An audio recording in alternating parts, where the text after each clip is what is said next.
आणि आता शेतकरी वर्गासाठी अत्यंत चिंताजनक अशी बातमी आहे। राज्यातील शेतकऱ्यांना ज्याची भीती होती तेच घडताना दिसतंय। महाराष्ट्रामध्ये अल निनोचा परिणाम आता जाणवायला सुरुवात झाली आहे। ऑगस्टमध्येच राज्यातील धरणांमध्ये चांगल्या पाणीसाठ्याची अपेक्षा होती, मात्र पावसानं पाठ फिरवल्यानं गेल्या वर्षीच्या तुलनेत यंदा धरणातील पाणीसाठा जवळपास 6% कमी आहे। राज्यामध्ये पावसाची आणि धरणातील पाण्याची सध्याची स्थिती नेमकी काय जाणून घेण्यासाठी पाहूया हा एक रिपोर्ट।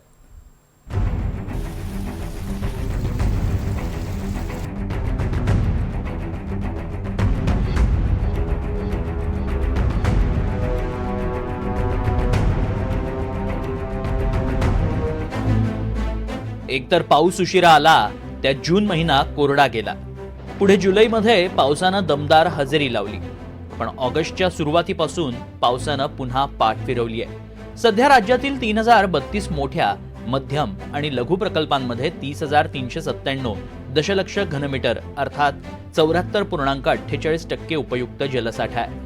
गेल्या वर्षी याच काळात उपयुक्त जलसाठा 80.62% इतका होता। आता ऑगस्टचा शेवटचा आठवडा आणि सप्टेंबरमध्ये चांगला पाऊस झाला नाही तर शेतीसोबत उद्योगांनाही मोठा फटका बसण्याची शक्यता आहे। राज्यातील पाण्याचा विभागनिहाय आढावा घेतला तर नागपुरात प्रकल्पांची संख्या आहे 387। आजचा उपलब्ध साठा आहे 60.40%।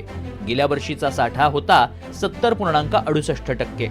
अमरावतीत 277 प्रकल्पात 62.19% आजचा साठा आहे, तर 75.23% साठा हा गेल्या वर्षीचा होता। संभाजीनगरात 929 प्रकल्पांमध्ये 50.13% आजचा साठा आहे। हाच साठा गेल्या वर्षी 73.19% इतका होता। नाशकात 539 प्रकल्पांमध्ये 78.76% इतका साठा आहे, तोच 72.92% गेल्या वर्षी होता। पुण्यात 726 प्रकल्पांमध्ये 88.33% आजचा साठा आहे, तोच गेल्या वर्षी 89.22% इतका होता। कोकणात 174 प्रकल्पांमध्ये 89.70% साठा आहे, तोच गेल्या वर्षी 90.75% इतका होता। राज्यात एकंदरीत 3032 प्रकल्पांमध्ये मिळून 74.88% साठा आहे, तोच गेल्या वर्षी 80.62% इतका होता। राज्यातल्या धरणांमध्ये गेल्या वर्षी जून ते ऑगस्ट दरम्यान किती पाणीसाठा होता आणि यंदा किती आहे त्यावरही एक नजर टाकूया। जून ते ऑगस्ट धरणांमधील जलसाठा 1 जून 27.79%, गेल्या वर्षी हाच साठा 30.8% इतका होता। 15 जून 24.53%, तर गेल्या वर्षी 30.78% इतका साठा होता। 1 जुलैला 23.83% यंदाचा साठा आहे, तोच 45.76% गेल्या वर्षी होता। 15 जुलै रोजी 44.38% इतका साठा यंदा आहे, तोच गेल्या वर्षी 10.9% इतका होता। 1 ऑगस्टला 66.79% यंदाचा साठा आहे, तोच 70.92% गेल्या वर्षी होता। 15 ऑगस्टला 72.94% इतका यंदाचा साठा आहे, तोच 74.2% गेल्या वर्षी होता।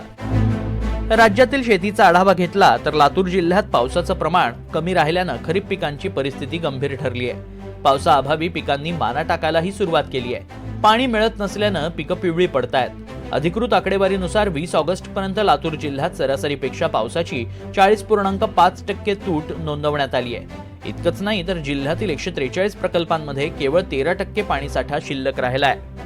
लातूर जिल्ह्यामध्ये यावर्षी पाण्याचा प्रश्न गंभीर बनेल अशी परिस्थिती आहे। पहिल्यापासूनच पाऊसच झाला नाही, परिणामी ओढे नाले कोरडे आहेत आणि तलाव देखील छोटे मोठे कोरडे असल्याचं पाहायला मिळतंय। आपण पाहू शकता, मी एका पाझर तलावाच्या ठिकाणी आहे आणि हा पाझर तलाव पूर्णतः आटलेला अजूनही पाहायला मिळतो। पूर्ण पाझर तलाव कोरडा ठाक असल्याचं चित्र पाहायला मिळतंय। नाही ते पाऊस कसलंच पाहिजे, आता आमच्या तळ्यात घोटभर पाणी नाही। पाऊस पडला गेल्यावर काय करणार आहे शेतकरी? तर किती खर्च केला होता, काय काय झालं सांगा यावर्षी? आता खर्च काय, नांगरणीपासून खर्च आहे की, आणि शेतकरी रिकाम आहे। मग आता काय करायचं? 5 एकर शेती आहे आम्हाला आणि पेरून आम्ही हे केलं, आमचं सुकून चाललेलं आहे पाऊस नसल्यामुळं।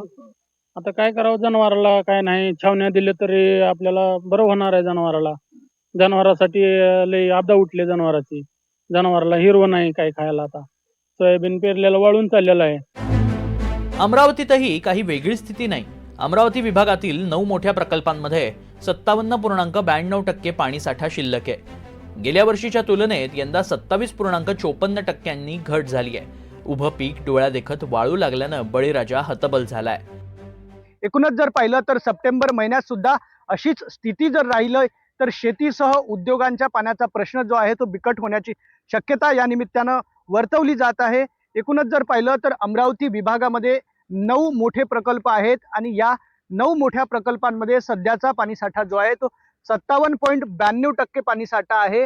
गतवर्षीच्या तुलनेमध्ये हाच पाणीसाठा जो आहे तो 27.54% कमी झालेला आहे। रोज ढगाळ वातावरण राहते, पाऊस थोडा थोडा येते आणि निघून जाते, थेंब एक एक दोन दोन थेंब पडते आणि त्या कर्जाचंही काही शेतकऱ्याला काही समजून नाही राहिलं की कसं करायचं, काय करायचं। नियमित कर्ज भरणाऱ्यांचा काही विचार झाला नाही अजून। पराठी बघा चेक झालाय, या पराठीत आम्ही पैसे टाकले, किती मोठे समजा खत टाकले, 2-3 आज येईन उद्या येईन, या आशेने आम्ही खूप जगत आहोत, खूप त्रस्त झालो। आता जर पाणी नाही आलं तर आमची पराठी सुरू पाहिजे। या 1-2 दिवसात जर पाणी समजा 8 दिवसाच्या अंतर जर पाणी नाही आलं तर आता तातडीने सगळी शेती बंद झाली।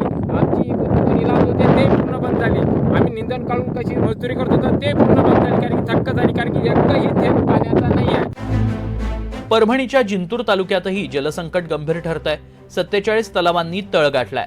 ऐन पावसाळ्यात शेतीसह पिण्याच्या पाण्याचा प्रश्न गंभीर ठरतोय। नागपूर विभागातील जलसाठा चिंताजनक स्थितीत आहे। गेल्या वर्षी याच दिवसात 70% असलेला जलसाठा यंदा 60%वर आलाय।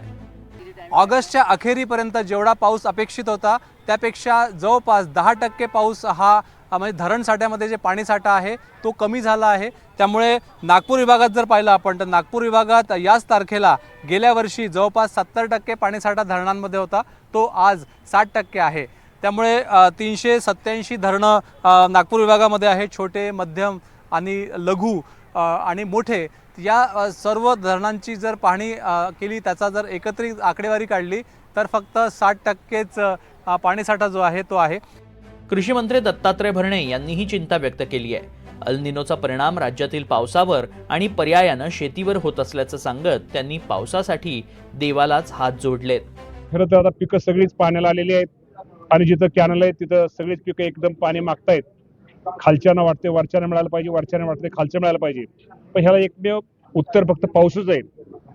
मी आपल्या माध्यमातून एवढंच परमेश्वराला साकडं करेल की लवकरात लवकर पाऊस जो आपल्या भागात येतो तो पाऊस जेणेकरून यावा आणि राज्यामध्ये चांगल्या सर्व ठिकाणी पाऊस पडावा। शेवटी आपल्याला तर ते शेवटी पांडुरंगाला साकडं आपण घालतोयच, पण 100% एल निनोचा खूप मोठा परिणाम आपल्या राज्याच्या शेतीवर होतोय हे निश्चित प्रकारे आता जाणवायला लागलेलं आहे। राज्यातील पावसाची आणि पाणीसाठ्याची स्थिती दिवसेंदिवस चिंताजनक बनत चालली आहे। अर्धा पावसाळा गेलाय, आता उरलेल्या दिवसात चांगला पाऊस झाला नाही तर काय परिस्थिती निर्माण होईल याचा विचारही करवत नाही। त्यामुळे निसर्गानं बळीराजाला साथ द्यावी आणि पावसानं दमदार बरसावं ही एकच अपेक्षा शेतकरी करतोय। Bureau report, NDTV Marathi, Mumbai.